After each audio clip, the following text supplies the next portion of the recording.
We just paid an audio engineer $50 to come for about 3 minutes and hook up all the microphones. Alrighty, this is Jimmy coming to you live from the Lost Property Podcast, the first property podcast that we're doing now with a guest, and not just any guest. This is Jamie Clarke, the director of Megara Property Developments, one of the biggest property developers in Perth. We are very pleased to have Jamie Clarke on board. To give you a little bit of background on Jamie before we introduce him, Jamie Clarke, like I said, is the director. He's a family man. In his past life, he was a hand model. And we've got down here that his favorite artist is DJ Khaled. So welcoming Jamie Clarke. Jamie Clarke, welcome to the podcast. Thanks, Jimmy. That's a great intro. I'm glad you're on top of a few of my interests there, and I'll be sure to sort of brush up on a couple of those aspects. I feel very privileged to be the first guest on your podcast. So thanks for having me. We still, for this podcast, we can't afford an official fact checker. So the hand modeling and the favorite artist being DJ Khaled, we're still not 100% sure. But are we on the right train of thought there, or are we a little bit off? Or yeah, I might be a bit out on my music at the moment, but my hands still sort of command premium. So unreal. So hopefully it's still paying dividends. Well, mate, I just thought I'd kick off and see how things are going in Perth. Obviously, we're based here in Byron Bay, but I thought I'd kick off with how things are going on in Perth. How's life post-coronavirus? Have things sort of settled back down? Have things gone back to normal, or what's going on in Perth? What's life like over in WA? Well, I think it's been a pretty interesting year. We're certainly showing off to some of our friends over in Victoria at the moment, as a few people are around the place. But we were pretty excited about 2020 over here in WA in the property space, and clearly hadn't factored a global pandemic into our forecasts, and so it took us a bit by surprise, and obviously knocked a bit of wind out of our sails for the start earlier in the year. But we've probably been quite surprised by the speed of the comeback over here, even while the pandemic was still pretty strong. Our levels of inquiry and sales across a number of projects was really strong.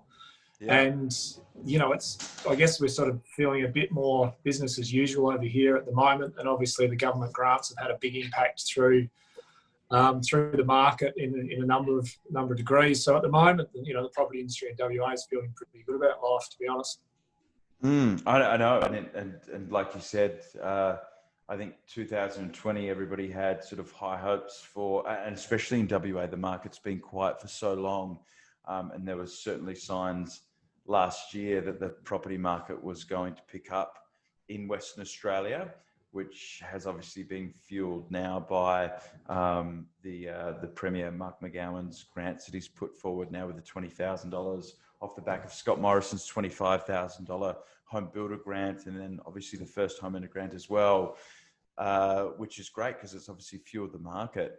And likewise, I suppose we were the same here on the East Coast, where prior to the COVID coronavirus saga, which is obviously still ongoing, we had floods, and then before that we had fires.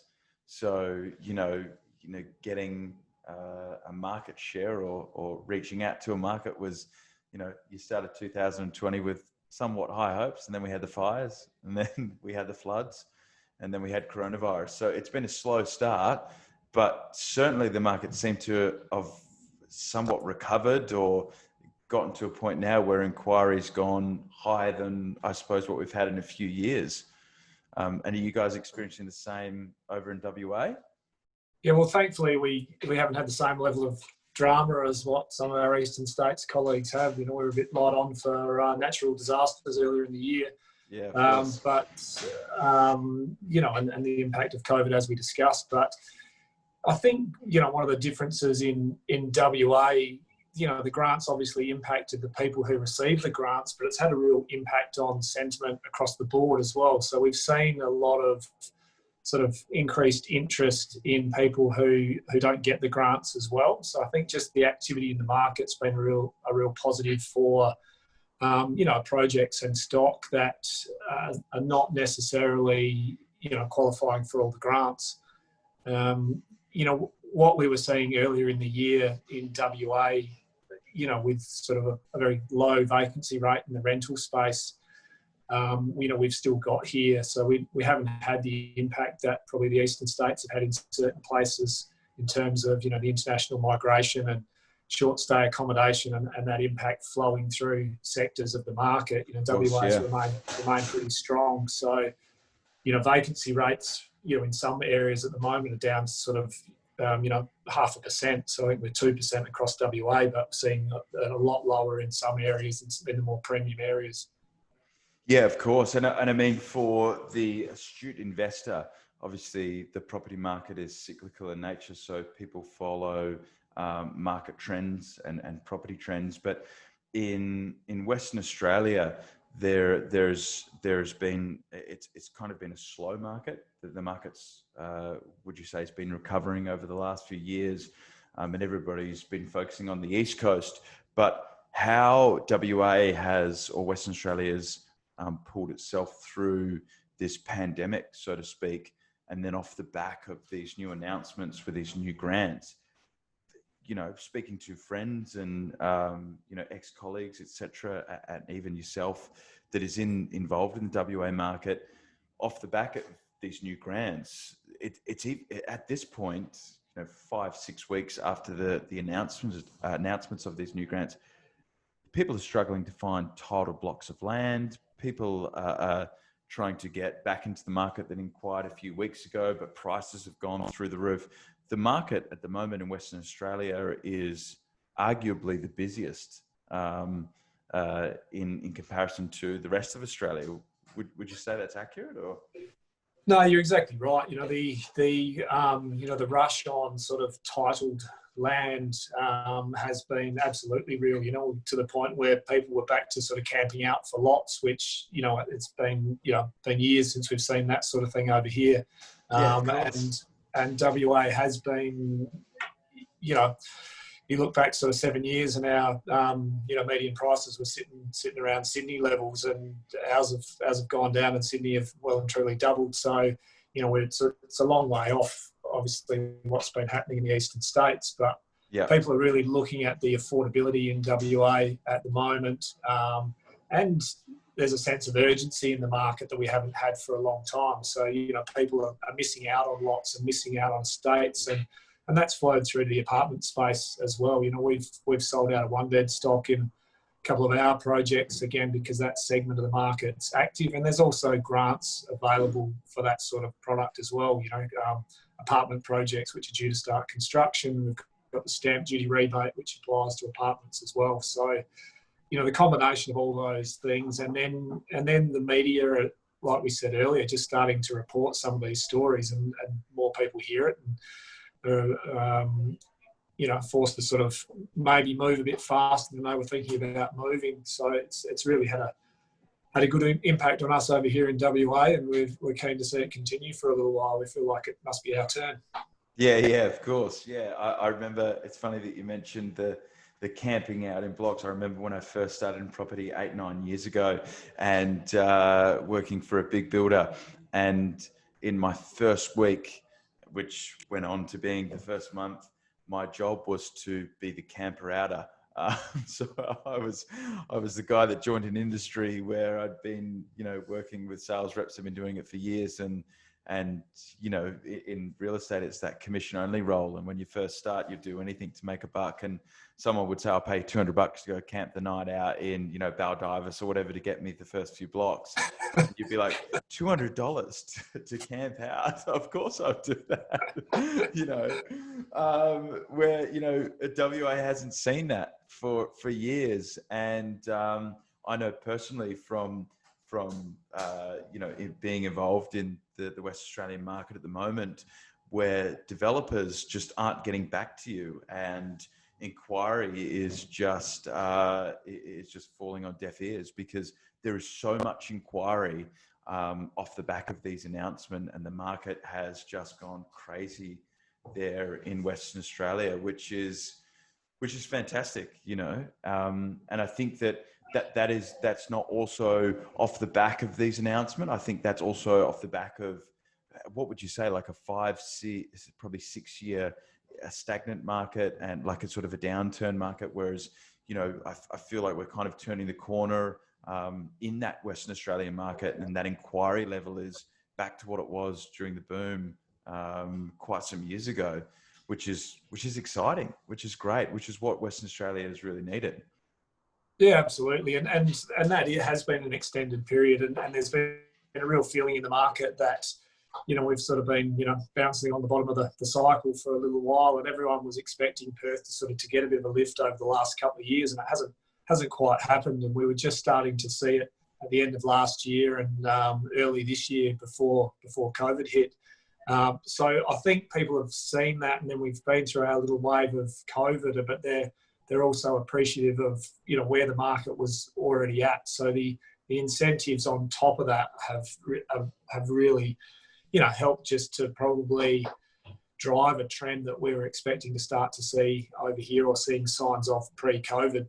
So, you know, absolutely the feedback and the talk around the town when you're talking to some of the builders, you know, the month that the builders had in sort of June was, you know, the equivalent of what they'd done for 6 months or more prior, right? And they're big numbers, and the land sales numbers, and what builders are sort of, you know, filling their books, and then they're not taking on any new builds for another month. So, you know, you're starting to hear that consistently, and then developers trying to bring on more stock as well. So yeah, it's a real scramble over here at the moment that we haven't seen for a long time.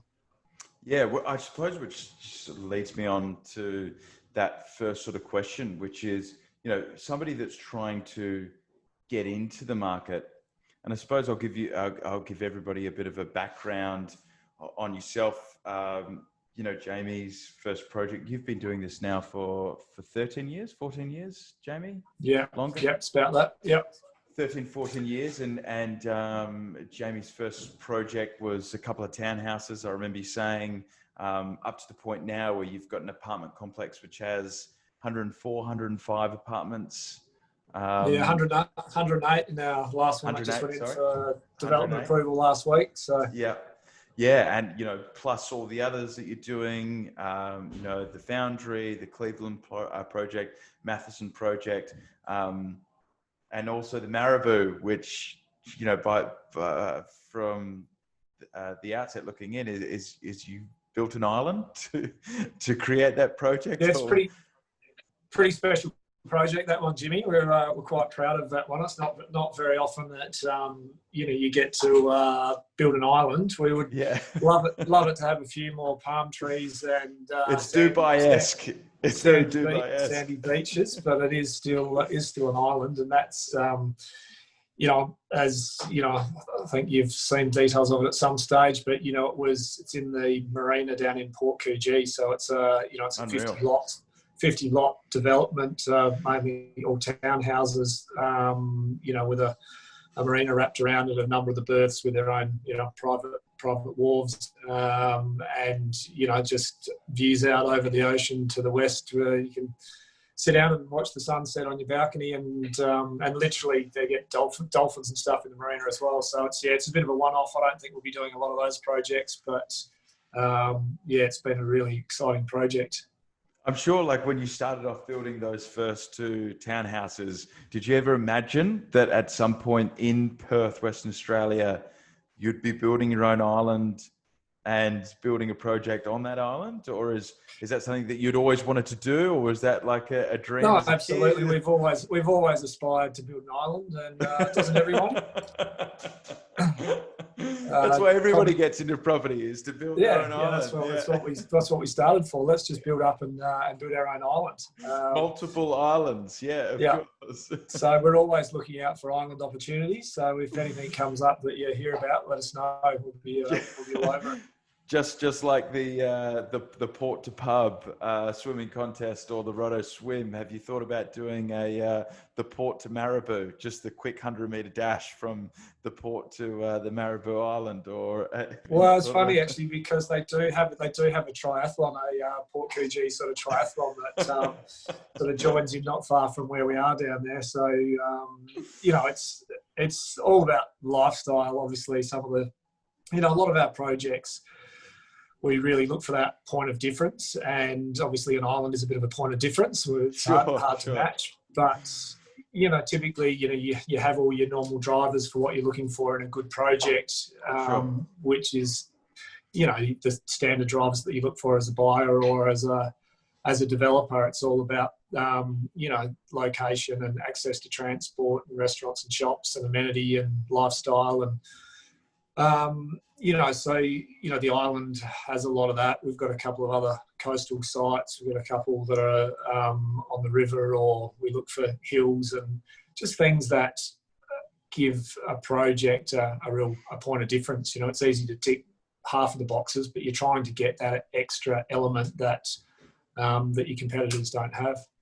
For sure. And that's a great point that you raise. And something I guess I wanted to elaborate on is that yourself as a property developer is, you know, the background or what you look for where you're going to build a project is exactly what a consumer or a customer is looking for to actually buy into that project. So, and I wanted to kind of elaborate on a couple of things that you've just mentioned there on the things that you look for as a developer.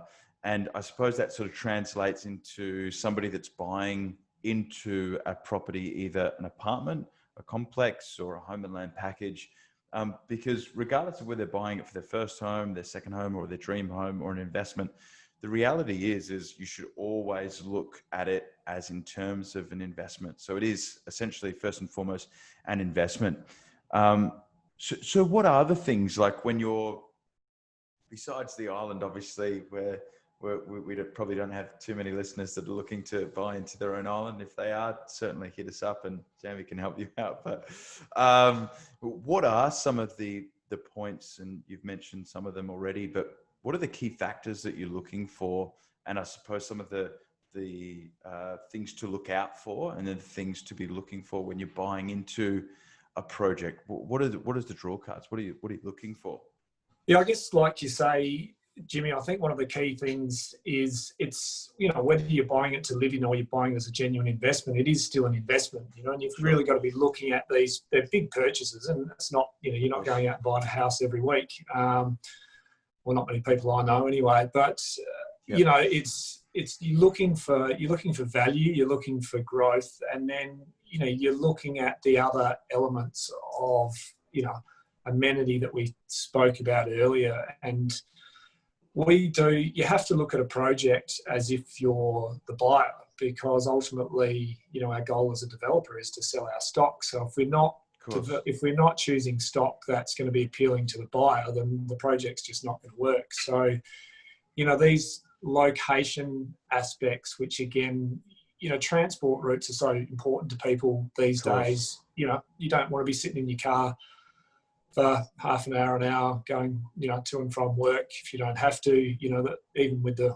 change in the working from home sort of scenario, there's still always going to be a transport element. So, you know, transport, people love eating out these days. So you want to be close to, you know, cafes or restaurant or a walk to the pub. So, you know, that's absolutely an element. And then people are looking at the pubs is a very important element, of course. Yeah, of course. You know, it's getting out and about, and when you're appealing to your different demographics as well, obviously you've got schools, which are important, you know, being in good school zones, you know, proximity to nature is a big one. You know, we look at, like I said, we've got a number of coastal projects, or, you know, we've got a couple of projects that are across the road from parks, or, you know, a short drive from, you know, the great outdoors, which unfortunately in Perth we do have a lot of. So it's about, you know, we put ourselves in the shoes of the buyers as well, and say, well, you know, would we want to buy here? Would we want to live here? Or would we want our kids to live here? Now, I don't always want my kids to live in every location we've got, mainly because they're 7 and 9. But there's odd occasions where I'd happily, farm them out. But there are, you've got to look at that, and there's a lot of people and parents who are maybe contributing to the purchases of their kids at the moment, and they want to make sure their kids are buying into somewhere that's safe and secure. And if it's an apartment project, it's well lit. There's no unsafe walks between the train station and the apartment, or it's easy to get to the shops or carry your shopping home from the supermarket and that sort of thing. So, it's about really trying to understand your different demographics and creating product that appeals to those different demographics. And I guess gives the buyer also that opportunity for growth. So you're buying in at a good time, and that's part of the story in Perth at the moment, is not buying into an area where you've got a huge amount of competition as well, or a big apartment building that's surrounded by apartment buildings, where you're really driven by where the market's at across the board, and you can't control that yourself. So having a project that's a little bit more unique or got a point of difference allows that to stand on its own 2 feet a little bit more.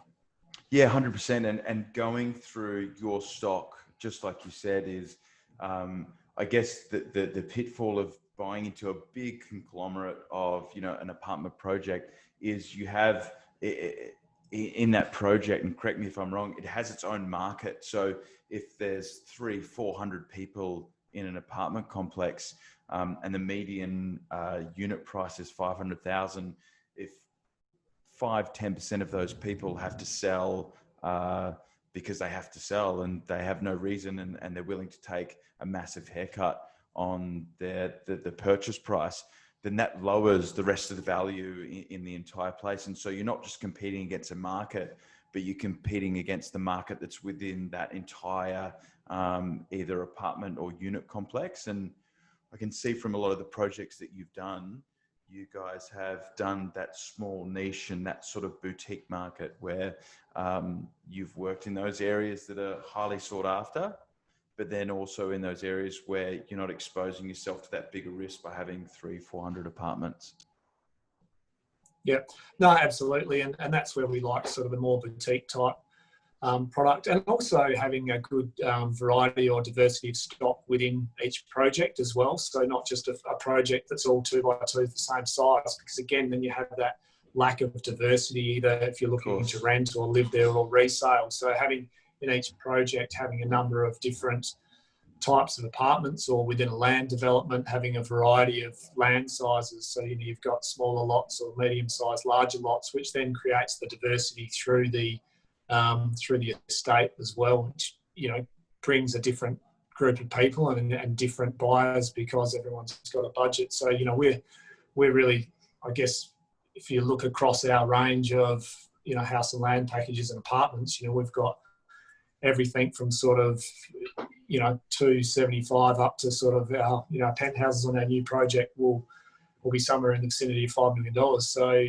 it's quite a broad range of stock that we're now offering across the board.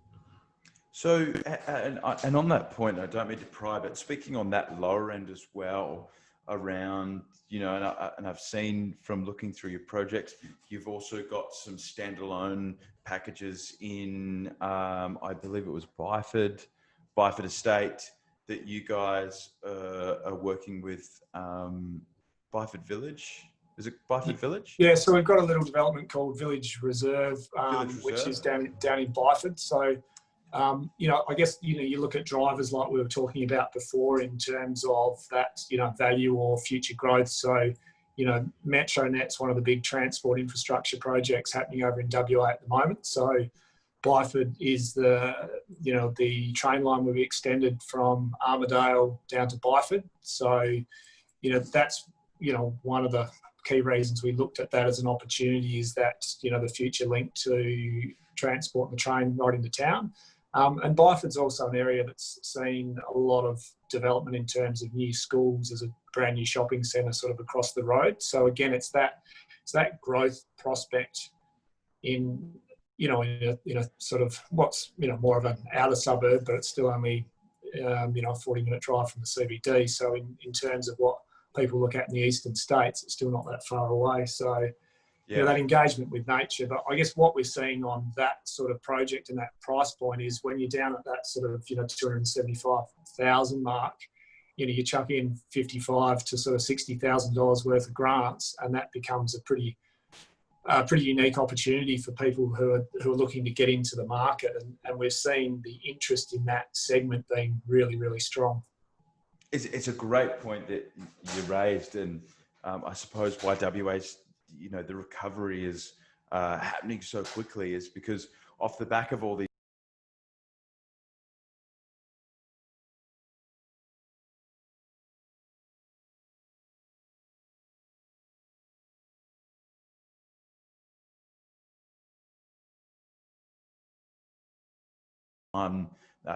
for those that you don't know, 3-bedroom, 2-bathroom, or 3-bedroom, 1-bathroom for $280,000 is just unheard of, let alone being able to use these grants to get something where, you know, after lender's mortgage insurance and stamp duty, which they won't be on if you're a first-time buyer, but you know, around the $220,000 mark, I suppose you're capturing, which is testament to what you guys are doing at Megara, but you're capturing that market that I suppose you're no longer really competing against that sort of first time, a lot of other builders or developers, because that space is an area that not many people are working in. I mean, that 300... No, and this is why it's, you know, been very appealing, that sub 300 market. You know, you look at that sort of product at the moment, you know, to rent somewhere like that at the moment, you know, these little houses down there would probably rent for over $300 a week at the moment. So when people are actually looking at the affordability, once you take into account your grants, it becomes a really strong proposition for people to get into the housing market. And for sure, you know, you see so much in the media these days about housing affordability. So, you know, the opportunity for people to get a foot in the market, you know, is not there for a lot of people. And I guess that's what's opened up and why we see the movement that we have in this lower priced stock at the moment. And, you know, yeah, we've been lucky, I guess, that we already had a project that was well set up for sort of the engagement in the market at the moment, and also across some of our lower priced apartment stock. But that's absolutely where a lot of the interest has been. Do you think that's been the success story for Megara over the last 13, 14 years? Obviously, you've gone through probably 2 booms, multiple busts, and a slow market over the last sort of 4 or 5 years. And you've probably seen multiple building companies, multiple developers that have come and that have gone.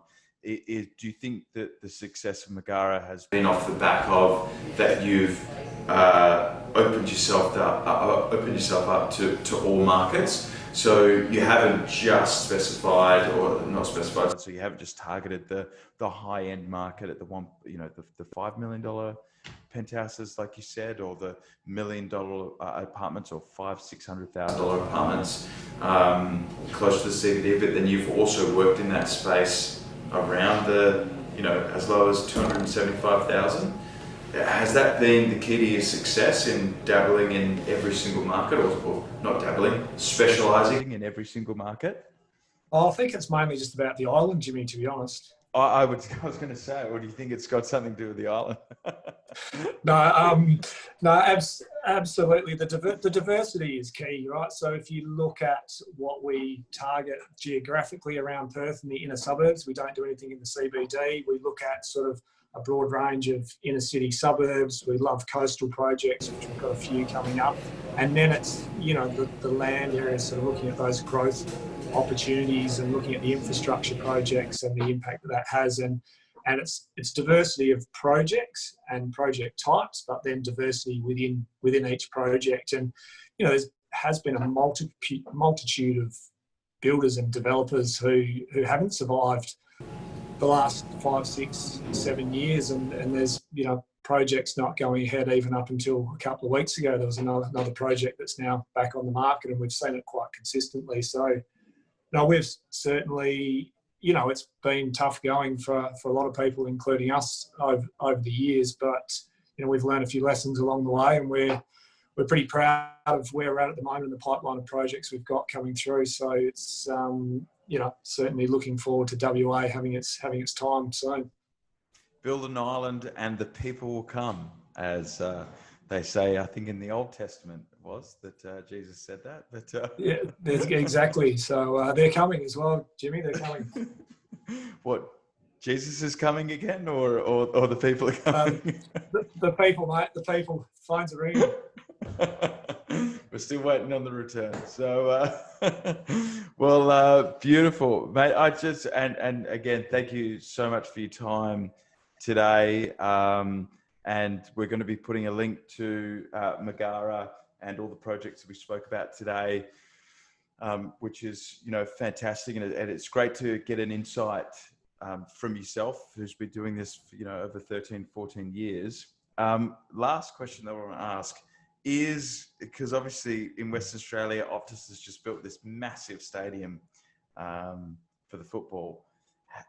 Are they still playing games? Or are they playing AFL games in that stadium with no people watching? Or what's going on over in WA at the moment with AFL? Are they playing AFL games there? Or no, absolutely. So I think we had 22,000 at the footy on Thursday night. They had about 30,000 at the Derby last Sunday. I'm actually going to the footy this Sunday. We're expecting a crowd of about 30,000 for the Eagles-Collingwood game, and we're lobbying pretty hard to have the grand final over here as well. So, you guys are pushing for it, but you're from Adelaide, though, aren't you?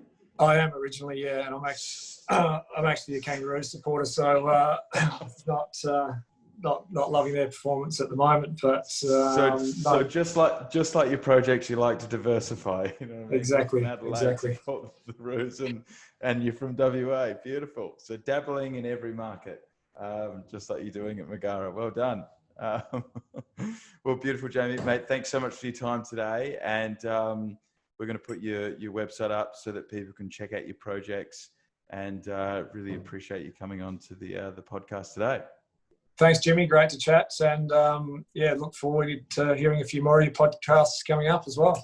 Beautiful, Jamie. Thanks so much. Speak soon. Thanks, Jimmy. Cheers. Bye. Cheers, buddy. Bye.